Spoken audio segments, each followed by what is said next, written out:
Welcome to Kapil chits Jai Ho success Mantra. Friends, self responsibility మనలో చాలా మంది జీవితంలో ఊహించని పరాజయాలు ఎదురైనప్పుడు లేదా కెరియర్ లో అనుకున్న లక్ష్యాలను సాధించలేకపోయినప్పుడు తమ ఓటమిని అంగీకరించలేక తోటి వారిపై నెట్టివేస్తూ ఉంటారు. కానీ ఎన్ని ఓటములు ఎదురైనా సరే వాటి పట్ల సెల్ఫ్ రెస్పాన్సిబిలిటీ తీసుకుని తమలో తాము ఆత్మ విమర్శ చేసుకుని మళ్లీ పట్టుదలతో పరాజయాలను విజయాలుగా మలుచుకొని జీవితంలో విజయం సాధించినప్పుడే పరిపూర్ణ వ్యక్తి అవుతారు. సో మీరు సెల్ఫ్ రెస్పాన్సిబిలిటీతో ఉంటున్నారా? సెల్ఫ్ రెస్పాన్సిబిలిటీతో విజయం ఎలా సాధించాలి? ఈ అంశంపై ప్రముఖ వ్యక్తిత్వ వికాస నిపుణులు రామ్ జలదుర్గం గారి రెస్పాన్స్ ఏమిటో నేటి కపిల్ చిట్స్ జయహో సక్సెస్ మంత్రాలో చూద్దాం. నమస్తే, కపిల్ చిట్స్ జయహో సక్సెస్ మంత్ర కార్యక్రమానికి స్వాగతం. నేను కృప. ఈ రోజు మనం మాట్లాడుకోబోయే టాపిక్ సెల్ఫ్ రెస్పాన్సిబిలిటీ. చాలా మంది స్టూడెంట్స్ తాము చేసినటువంటి పనులకు వ్యతిరేకంగా ఫలితాలు వచ్చినట్లయితే వాటిని పక్క వాళ్ళ మీదకు తోసేస్తూ ఉంటారు. అంతేకాని తమ బాధ్యత ఎంత, ఏ విధంగా తమ పాత్ర పోషిస్తే పాజిటివ్ రిజల్ట్ వస్తుందనే విషయాన్ని ఆలోచించరు. మరి స్టూడెంట్స్ తమలో ఉన్నటువంటి సెల్ఫ్ రెస్పాన్సిబిలిటీని పెంచుకోవడానికి ఏ విధమైన మార్గాన్ని అనుసరించాలి అనే విషయాలు రామజలదుర్గం సైకోథెరపిస్ట్ మనకు వివరించడానికి సిద్ధంగా ఉన్నారు. అదేవిధంగా ఈ డిస్కషన్ లో పాలు పంచుకోవడానికి సివిఎస్ఆర్ కాలేజ్ స్టూడెంట్స్ కూడా మనతో పాటు ఉన్నారు. నమస్తే సార్. నమస్తే. Hi students. Hi. Good morning all of you. Good morning sir. Sir, self responsibility అంటే ఏంటి? నిర్దేశించిన సమయానికి నేను ఇక్కడికి రావాలనుకుని ఇక్కడికి రాలేకపోతే, ట్రాఫిక్ సమస్య వల్ల రాలేకపోయాను, ఇంట్లో ఎవరో నాకు సహకరించకపోవడం వల్ల నేను ఇక్కడికి రాలేకపోయాను అంటే దాన్ని ఇర్రెస్పాన్సిబిలిటీ అంటారు. నాకు ఎన్ని సమస్యలున్నా ఎన్ని అడ్డంకులున్నా రావాలనుకున్న సమయానికి ఇక్కడ నేను ఉండగలిగితే దాన్ని సెల్ఫ్ రెస్పాన్సిబిలిటీ అంటారు. అంటే ఒక వ్యక్తి చర్యలకి, ఆ చర్యల వల్ల వచ్చే ఫలితాలకి తాను ఎప్పుడైతే పూర్తి బాధ్యత వహిస్తాడో దాన్ని సెల్ఫ్ రెస్పాన్సిబిలిటీ అంటారు. ఓకే, ఈ సెల్ఫ్ రెస్పాన్సిబిలిటీ స్టూడెంట్స్ లో ఏ విధంగా ఉంటుంది? సెల్ఫ్ రెస్పాన్సిబుల్ స్టూడెంట్ ఏదైతే ఫలితం సాధించాలనుకున్నాడో ఆ ఫలితానికి సంబంధించిన యాక్షన్ ని చూస్ చేసుకుంటాడు. రెస్పాన్సిబిలిటీ అంటే response plus ability. Ability to choose your response. నేను ఒక సంఘటనకు, ఒక సమస్యకు ఎలా స్పందించాలో నేను చూస్ చేసుకోగలిగిన ఎబిలిటీ నాకుంటే అది రెస్పాన్సిబిలిటీ. సో స్టూడెంట్స్ ముఖ్యంగా వాళ్ళ చదువు విషయంలో వాళ్ళు సాధించాలనుకున్నది ఏదైతే సాధించాలనుకున్నారో దాన్ని సాధించడానికి వాళ్ళు సంపూర్ణంగా ఫ్రమ్ 0 to 100 పూర్తి బాధ్యత వాళ్ళు ఎప్పుడైతే తీసుకుంటారో అప్పుడు self responsible student will always be a successful student. Okay, Ram Jaladurgam గారు, ఇప్పుడు చాలా మంది స్టూడెంట్స్ మనం చూస్తూ ఉంటాం. ఒక వర్క్ చేసినప్పుడు అది పాజిటివ్ వస్తే వాళ్ళే అంటారు, నెగిటివ్ వస్తే లేదు వేరే కారణాల వల్ల ఇది అదేం చూపిస్తూ ఉంటారు. మరి దీన్ని ఏ విధంగా తగ్గించాలి? వాళ్ళ బాధ్యత వాళ్ళు తెలుసుకునేలా చేయాలంటే మనం ఏం చేయాలి? అంటే మామూలుగా వాళ్ళ టీచర్స్ కానీ తల్లిదండ్రులు కానీ ఏం చేయాలి? ఈ స్టూడెంట్స్ రెండు రకాలుగా చేస్తుంటారండి. ఒకటి ఏంటంటే పాసింగ్ ద రెస్పాన్సిబిలిటీ. ఇది నా పని కాదు, నాకు అనవసరం, నాకు తెలియదు, అది నువ్వే చూసుకోవాలి, ఇలాంటివి అవి ఇంట్లో స్టార్ట్ అవుతాయి. రెండవది బ్లేమింగ్ ఫర్ ద రిజల్ట్స్. నేను ఎందుకు ఇంగ్లీష్ మాట్లాడలేకపోతున్నానంటే మీ వాళ్ళే, నేను గవర్నమెంట్ స్కూల్లో చదివాను, అసలు మీరు ఆ కాలేజీలో జరిపించారు కాబట్టి నాకు మంచి మార్కులు రాలేదు, నాకు ఇష్టం లేని కోర్సులో మీరు జరిపించారు కాబట్టి నేను ఇలా ఉన్నాను. So blaming for the results. So ఈ రెండు రకాలుగా జనరల్గా ఉంటారు. వీళ్ళని ఏంటంటే విక్టిమైజర్స్ అంటాం. ఈ విక్టిమైజర్స్ ఏంటంటే they always blame, that's why they will not bloom. If you want to bloom you stop blaming others. So ఈ స్టూడెంట్స్ ఏం తెలుసుకోవాలంటే, ఇప్పుడు ఫర్ ఎగ్జాంపుల్ ఒక లోటస్ ఉంది. లోటస్ మనకి బురద నీళ్ళలో పెరుగుతుంది. అయితే తమాష ఏంటంటే ఆ లోటస్ బురదలో పెరుగుతుంది, బురద నుంచే శక్తి తీసుకుంటుంది, కానీ బురద వాసన రాదు, బురద రంగు ఉండదు, బురద లక్షణాలు ఉండవు, అయినా సరే అది అక్కడే జీవిస్తుంటుంది. సో మనం కూడా students what they have to understand, మనం జీవించే చుట్టుపక్కల పరిస్థితుల్లో మనకు అన్ని అనుకూలంగా ఉండకపోవచ్చు, కానీ మనం సాధించాలనుకున్న లక్ష్యాన్ని విలువలతో కూడుకున్న బిహేవియర్ కలిగి ఉంటే రిజల్ట్కి మనం పూర్తి బాధ్యత వహించవచ్చు. నేను వాళ్ళు నాకు మంచి మార్కులు రాలేదంటే నేను టీవీ ఎక్కువ చూశాను, నేను సరిగ్గా చదవలేదు, బాధ్యతని నేనే. పేపర్ టఫ్గా వచ్చిందనేది again passing responsibility and blaming others. So ఇలాంటివి ఎప్పుడైతే ఆపేస్తామో then slowly they grow like self responsible students. Okay sir, ఇప్పుడు మీరు చెప్పారు ఇందాక, అంటే గవర్నమెంట్ స్కూల్లో చదివాను కాబట్టి నాకు ఇది రాలేదు, ఇలా మైండ్ ఫిక్స్ చేసుకుంటూ ఉంటారు. అంటే వాళ్ళకి ఇష్టం లేనిదే కానీ వాళ్ళు చేయగలిగే సామర్థ్యం ఉండి కూడా వాళ్ళు ఒక దానికి ఫిక్స్ అయిపోతారు, ఇందులో చేరాను కాబట్టి నాకు ఇది రాదు అని ఫిక్స్ చేసుకుంటారు. మరి ఇలా ఫిక్స్ చేసుకున్న స్టూడెంట్స్ ని ఏ విధంగా మార్చాలి? ఇందులో 4 లెవెల్స్ ఉంటాయండి. Number 1 0 level. Okay. Zero level is a irresponsibility level. Irresponsibility అంటే నేను చెయ్యాలనుకున్న పని కూడా ఇంకొకరి చేత చేయించడం. సో ఈ ఇర్రెస్పాన్సిబిలిటీ నుంచి నెక్స్ట్ లెవెల్కి వెళ్ళాలి. అంటే జీరో లెవెల్ నుంచి లెవెల్ 1. లెవెల్ 1 ఏంటంటే సెల్ఫ్ కంట్రోల్. ఈ సెల్ఫ్ కంట్రోల్ లెవెల్ ఏంటంటే మనం ఏదైతే ఇంట్లో అంటే డిఫరెంట్ ప్లేసెస్లో స్టూడెంట్స్ చెక్ చేసుకోవాలి. ఫస్ట్ క్లాస్ రూమ్లో సెల్ఫ్ కంట్రోల్. ఇర్రెస్పాన్సిబుల్ స్టూడెంట్ ఎప్పుడు స్టూడెంట్ ఫ్రెండ్స్తో మాట్లాడుతుంటాడు క్లాస్ రూమ్లో, గుర్తుపెట్టుకోవడానికి ఇర్రెస్పాన్సిబుల్ స్టూడెంట్. తర్వాత ఇర్రెస్పాన్సిబుల్ స్టూడెంట్ ఇంట్లో ఏం చేస్తుంటాడంటే తన ప్రతి ఫలితానికి పేరెంట్స్ని బ్లేమ్ చేస్తుంటాడు. ఏదైనా సరే తనకు పుస్తకం కనిపించకపోతే ఎక్కడ పెట్టారు అని అంటాడు, తనే ఎక్కడో పెట్టి ఉంటాడు. సో ఇది first zero level.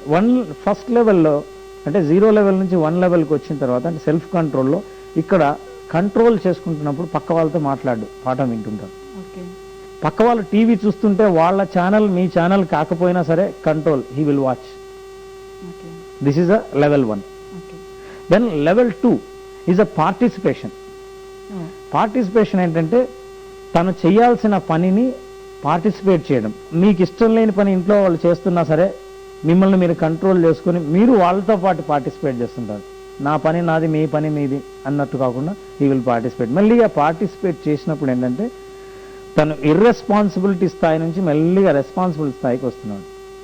And then level 3. Level 3 is a self responsibility. Self responsibility అంటే పూర్తిగా బాధ్యత నాదే. And he will help others. ఇక్కడ తను ఇంకొకరిని సూపర్వైజర్స్గా మార్చకుండా తను చేయాల్సిన పనిని తనే చేయగలిగినప్పుడు that is self responsibility stage. And the last stage is very very important stage. After self responsibility is a caring. అంటే నా రెస్పాన్సిబిలిటీ కాకుండా మీ రెస్పాన్సిబిలిటీ కూడా చూడటం. ఎప్పుడు తల్లిదండ్రులు చదువుకో అని చెప్తుంటే వాళ్ళకి చదువుకో అని చెప్పాల్సిన అవసరం లేకుండా నేను చదువుకొని మంచి మార్కులు తెచ్చుకొని వాళ్ళ శ్రమను తగ్గించడం, అట్లా ఎదుటి వాళ్ళ కేరింగ్. వాళ్ళు చేయాల్సిన పని ముందే మీరు ఇనిషియేటివ్ తీసుకొని చేయడం, that is caring. So 0 to the 4th లెవెల్లో students have to check themselves in which level they are. The first level is irresponsible, that's a 0 level. Second level is a self-control. Third level is a participation. Fourth level is a self-responsibility. And fifth level is caring. So you reach that stage and you will be an effective student. పేరెంట్స్లో మనం ముఖ్యంగా చూస్తూ ఉంటాం, post phone చేస్తూ ఉంటారు. ఈ రోజుది రేపటిది ఎల్లుండు చేద్దామని. ఇది కూడా సెల్ఫ్ రెస్పాన్సిబిలిటీ మనలో లేకపోవడానికి కారణమవుతుందా? మొట్టమొదటి లక్షణం కూడా అదే. సెల్ఫ్ రెస్పాన్సిబిలిటీ లేకపోవడం వల్ల పోస్ట్ పోన్ చేయడం. పోస్ట్ పోన్ చేయడం ఏంటంటే పనిని వాయిదా వేయడం. పనిని వాయిదా వేయడం ఏంటంటే పెయిన్ని వాయిదా వేయడం. Self responsible people can choose their responses. తను ఏం చెయ్యాలో తనే డిసైడ్ చేసుకోగలడు, పరిస్థితుల మీద ఆధారపడి. ఇందులో దేర్ ఆర్ 2 kinds. వాయిదా వేయడం గురించి చెప్పారు ఏంటంటే internal locus of control and external locus of control. Internal locus of control అంటే నేను చేయాల్సిన పనిని నేను చేయకపోతే ఇంకెవరు చేయరు. రేపు ఏ ఫలితం వస్తుందో నేను ఈ రోజే చెప్పగలను. అది internal locus of control. External locus of control చాలా మంది మిరాకిల్స్ జరుగుతాయి, చూద్దాం ఎగ్జామ్ ఈజీగా రావచ్చు, మనకు ఎలాగో అలా పనులు జరగవా చూద్దాంలే అని ఎక్స్టర్నల్ లోకస్ ఆఫ్ కంట్రోల్. ప్రయత్నమే లేకుండా నా ఫలితాలు ఏవి ఇతరుల మీద మనం తోసేద్దామని. అలాగే మంచి ఫలితాలు రాకపోతే కూడా ఇతరుల వల్లే రావు అని. మంచి ఫలితాలు చెడ్డ ఫలితాలు రెండింటికి నేనే కారణం అన్నది internal. So self responsible people పనులు వాయిదా వేయకుండా తనే బాధ్యత తీసుకొని ఏ రోజు పని ఆ రోజు చేసినప్పుడు ఆ పెయిన్ ని వాళ్ళు ప్లెజర్ గా మార్చుకోగలుగుతారు. సార్ స్టూడెంట్స్ మనతో పాటు ఉన్నారు, వాళ్ళ డౌట్స్ ఏంటో అడుగుదాం. మీ డౌట్ ఏంటి అడగండి. Sir, good morning, sir. I am Raghuvaran from CBSR College. Good morning రఘువర్. Thank you. And స్టూడెంట్స్ అనే అతను చాలా రేషన్ మైండ్ స్టూడెంట్కి ఎప్పుడు రేషన్ మైండ్ కన్ఫ్యూజన్గా ఉంటారు ఎప్పుడు. అండ్ హీ ఆల్సో ఇందాక మీరు చెప్పారు 0 to 4th level and they thought that sometimes we are in 1st level, sometimes we are in 4th level, sometimes we are in 0 level. How we can manage that? Good question. Thank you, sir. అయితే at least మనము ఈ different లెవెల్స్లో ఉన్నామని గుర్తించడమే first step of success. అయితే unfortunately మీరు ఒకసారి list రాస్తే 0 లెవెల్లో ఏంటి ఏమని రాస్తే మనం 4th లెవెల్ దేంట్లో ఉంటామంటే సినిమాకి వెళ్ళడానికి, పార్టీలో కలుసుకోవడానికి 4th లెవెల్లో ఉంటాం. చదువుకోవడానికి, ఇంట్లో అమ్మ చెప్పిన పనులకి హెల్ప్ చేయడానికి 0 లెవెల్లో ఉంటాం. సో మీరు ఫస్ట్ 0 లెవెల్ ఏమేమి ఉన్నాను, ఫస్ట్ లెవెల్ ఏమున్నాయి, సెకండ్ లెవెల్ ఏమున్నాయో చూసుకుని now you just see the priority. ఏది ఫోర్త్ లెవెల్లో ఉండాలి, ఏది 0 లెవెల్లో ఉండాలి, ఏది సెకండ్ లెవెల్, ఏది థర్డ్ లెవెల్, ఎంత తొందరగా నేను అన్నిటినీ ఫోర్త్ లెవెల్కి లేదా థర్డ్ లెవెల్కి తీసుకురాగలను అన్నవి మనం చెక్ చేయగలిగితే this exercise it self is the first part of success. Do that, list out. Thank you. Sir మరో స్టూడెంట్ అని డౌట్ అడుగుతారు, మీ డౌట్ అంటే అడగండి.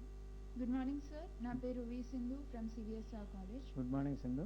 యాజ్ ఎన్ ఏ స్టూడెంట్ నాకు చాలాసార్లు అనిపించింది, అంటే హోంవర్క్ చాలా ఉంది, వర్క్ ఎక్కువ ఉంది, ఇంట్లో పని చేయాలి, బయట నుండి థింగ్స్ తీసుకురావాలి, షాప్కి వెళ్ళి గ్రాసరీ షాప్ నుండి, అలా చాలా వర్క్స్ ఒకే టైంలో వచ్చి మనం టైం స్పేర్ చేయలేకపోయామంటే వర్క్ షేర్ చేసుకుంటాం కదా, ఆ షేరింగ్ అది కూడా పాసింగ్ ఆన్ రెస్పాన్సిబిలిటీ లా తీసుకుంటామా, or else is it a positive thing or negative? Negative అయితే దాన్ని ఎలా కంట్రోల్ చేసుకోవాలి? షేరింగ్ రెస్పాన్సిబిలిటీ అంటే ఏంటంటే మన ప్రాముఖ్యతలు తెలిసి రెస్పాన్సిబుల్ షేర్ చేసుకోవడం ఉంది. ఇది తెలిసి చేస్తే you are still responsible though you share your responsibility. If you do not know, for example నాకు చదవటం ఇష్టం లేదు, అందుకే నా పనిని వేరే వాళ్ళకి అప్పచెప్తాను, ఇంట్లో అమ్మ వేరే పని చెప్పింది అది చేయాలని. అమ్మ పని చెప్పిన కంటే నువ్వు చదవడం చాలా important. So without knowing that and with knowing this, so ఈ రెండింటికి తేడా మనం తెలుసుకుంటే and you know which is better. Self responsibility గల ఒక స్టూడెంట్ తయారవ్వాలి అంటే వాళ్ళ పేరెంట్స్ ఏ విధమైనటువంటి జాగ్రత్తలు తీసుకోవాలి? మంచి క్వశ్చన్ అండి. పేరెంట్స్ కొంతవరకు బాధ్యత వహిస్తారు దీనికి. అయితే కొన్ని నేను I just wanted to ask these parents, ఈ క్వశ్చన్స్ మీరు చెక్ చేసుకోండి ఇంట్లో. నేను అడిగిన వాడిని ఇవి మీ ఇంట్లో కరెక్ట్గా ఉంటే మీ ఇంట్లో అందరూ సెల్ఫ్ రెస్పాన్సిబుల్ పీపుల్ అనే అర్థం. నెంబర్ 1, మీలో ఎంతమంది ఇళ్లలో బయట చెప్పులు వదిలితే అన్ని ఆర్డర్లో ఉంటాయి, స్టాండ్లో కానీ నేల మీద వదిలినా సరే, ఎప్పుడు వదిలినా ఎవరైనా సరే ఆర్డర్లో వదులుతారు? Number 1. Okay. Number 2, you can just check, this is a self check questionnaire. మీ ఇంట్లో ఇప్పుడు మీరు ఈ ప్రోగ్రామ్ చూస్తున్నప్పుడు మీ న్యూస్ పేపర్ ఎక్కడుంది? మీ ఇంట్లో ఎవరైనా న్యూస్ పేపర్ చదివిన తర్వాత పేజీల ప్రకారం మడత పెట్టి వాటిని న్యూస్ పేపర్లు అన్నీ ఎక్కడుంటాయో అక్కడే పెడతారా? ఒకవేళ పెడుతుంటే ఇప్పుడు మీరు మళ్ళీ వెళ్ళి స్టాండ్లో చెక్ చేయండి, గత 3 రోజులుగా మీ న్యూస్ పేపర్ ఆర్డర్లోనే ఉందా? నెంబర్ 3, మీ ఇంట్లో ఏదైనా మీరు ఒక వస్తువు తీసుకొస్తే, తినే వస్తువు కానీ ఏదైనా ఇంటికి తెచ్చే వస్తువు కానీ తెచ్చినప్పుడు మీ ఇంట్లో మీ పిల్లలు ఓపెన్ చేసినప్పుడు, ఎవరైనా సరే ఓపెన్ చేసినప్పుడు ఆ ర్యాపర్ని తీసి పడేసిన పేపర్ని డస్ట్బిన్ ఎక్కడుందో వెతికి మరి డస్ట్బిన్లోనే వేస్తారా? ఎక్కడ ఓపెన్ చేశారో అక్కడే వేస్తారా? నెంబర్ 4, మీ ఇంట్లో పిల్లలు ముఖ్యంగా స్టూడెంట్స్ ఆదివారం రోజు సోమవారం రోజు ఈ 2 రోజులు ఒకే సమయంలో స్నానం చేస్తారా? ఇవి చెక్ చేసుకుంటే మీ ఇంట్లో they are all very very self responsible, very discipline people. ఈ 4 ఒకవేళ 4ట్లో ఏవి లేకపోయినా, 4 లేకపోయినా ఈ 4 సక్రమంగా ఉండేటట్టు చేస్తే మీరు సెల్ఫ్ రెస్పాన్సిబిలిటీలో నేను చెప్పిన 4 లెవెల్స్లో మీకు తెలియకుండా మీరు ఒక్కొక్క లెవెల్ ముందుకు వెళ్తూ సెల్ఫ్ రెస్పాన్సిబుల్గా మారే అవకాశం చాలా ఉంది. నెక్స్ట్ మరో స్టూడెంట్ తన డౌట్ అడుగుతారు, మీ డౌట్ ఏంటి అడగండి. గుడ్ మార్నింగ్ సార్, నా పేరు నిహారిక, సివిఎస్ఆర్ కాలేజ్ నుంచి. Hi Niharika, good morning. Good morning sir. మామూలుగా మనం ఫ్రెండ్స్కి హెల్ప్ చేద్దాం అనుకుంటాము, కానీ కొంతమంది వాళ్ళ రెస్పాన్సిబిలిటీస్ మన మీద పెట్టాలనుకుంటాం. మనం హెల్ప్ చేయాలనే ఉంటుంది, కానీ దేనికి మనం హెల్ప్ చేస్తున్నప్పుడు దేనికి ప్రయారిటీ ఇవ్వాలి, దాంతోపాటు టైం ఎలా మేనేజ్ చేసుకోవాలి? దీన్ని అసర్టివ్ స్కిల్స్ అంటారు. అసర్టివ్ స్కిల్స్ అనేవి మీకుంటే you will know how to say no. అంటే నో చెప్పడం ఎలాగో తెలుస్తుంది. నో ఎప్పుడు చెప్తాం? మనకి ఏది ఇంపార్టెంటో మనకు తెలిసినప్పుడు. మీరు అట్లా నో చెప్పడం వల్ల మొదట వాళ్ళు కొంచెం ఫీల్ అయినట్టే ఉంటారు, కానీ ఆ తర్వాత మీరు చాలా రెస్పాన్సిబుల్ పర్సన్ అనే గౌరవం మీ మీద ఉంటుంది. సెల్ఫ్ రెస్పాన్సిబిలిటీ కలిగి కెరీర్లో ఒక మంచి టాప్ పొజిషన్కి వెళ్ళే స్టూడెంట్ తయారు చేయడంలో టీచర్ల పాత్ర ఎంతవరకు ఉంటుంది? స్టూడెంట్స్కి తల్లిదండ్రులు, టీచర్లు ప్రధాన పాత్ర వహిస్తారు. అయితే 50 మంది స్టూడెంట్స్ ఒక క్లాస్ రూమ్లో ఉంటే టీచర్ చెప్పే తీరు ఒకే రకంగా ఉంటుంది, ప్రాక్టికల్గా మాట్లాడి. అయితే స్టూడెంట్కి ఆయన చెప్పే తీరు నచ్చకపోతే మీ టీచర్ బాధ్యుడు కాదు. ఆయన రెస్పాన్సిబిలిటీ ఆయనకుంది, వాళ్ళు బాధ్యులే, కానీ ఎంతవరకు బాధ్యులు అని మన పర్సంటేజ్ అక్కర్లేదు. Students are 100% responsible. మనం ఎట్లా అయితే సినిమాకు వెళ్ళాలని అనుకుంటే వెళ్ళాలనుకున్న రోజే ఆ సినిమా ఆ థియేటర్లో లేదంటే మరి ఏ థియేటర్లో ఉందో ఎట్లా కనుక్కొని మీరు ఎట్లా టికెట్లు బుక్ చేసుకుని సినిమా స్టార్ట్ కాకముందే వెళ్ళడానికి అన్ని ప్రయత్నాలు చేస్తారో మీ సబ్జెక్ట్ విషయంలో మీరు అలా చేయగలిగితే that is self responsibility. Right sir, మరో స్టూడెంట్ తన డౌట్ అడుగుతారు. మీ డౌట్ ఏంటి అడగండి. గుడ్ మార్నింగ్ సార్, నా పేరు శివ. సార్ మామూలుగా I like to speak up on influence.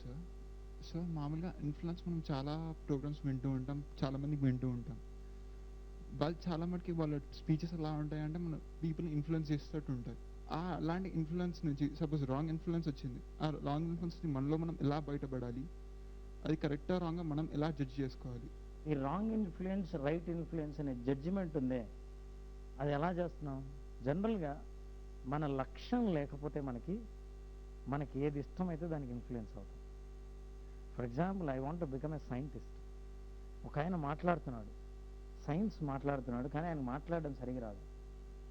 ఆయన సరిగా మాట్లాడటం లేదనే విషయం కాకుండా ఆయన మాట్లాడే సబ్జెక్ట్లో విషయాన్ని నేను గ్రహిస్తాను. Because I'm a science student, I love science.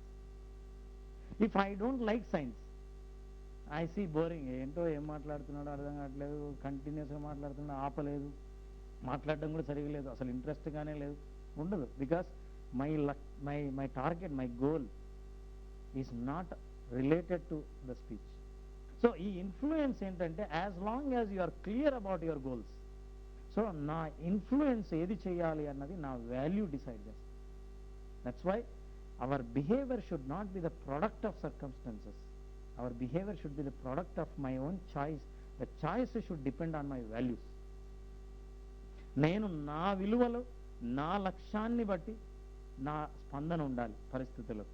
అంతేగాని చుట్టూ పరిస్థితులు ఇలా ఉన్నాయి కాబట్టి నేను ఇలా స్పందించాను, నేనేమి చేయలేను అని అన్నప్పుడు దట్ ఈస్ ఇర్రెస్పాన్సిబిలిటీ. రెస్పాన్సిబిలిటీ అన్నప్పుడు పరిస్థితులు అనుకూలంగా లేవు, పూర్తి డిస్టర్బ్ చేసే విధంగా ఉన్నాయి, అయినా సరే నేను సాధించాను, is a self responsible person. Right sir, మరో స్టూడెంట్ తన డౌట్ అడుగుతారు. మీ డౌట్ ఏంటి అడగండి. గుడ్ మార్నింగ్ సార్, నా పేరు ప్రతాప్, సిబిఎస్ఆర్ కాలేజ్ నుంచి వచ్చాను.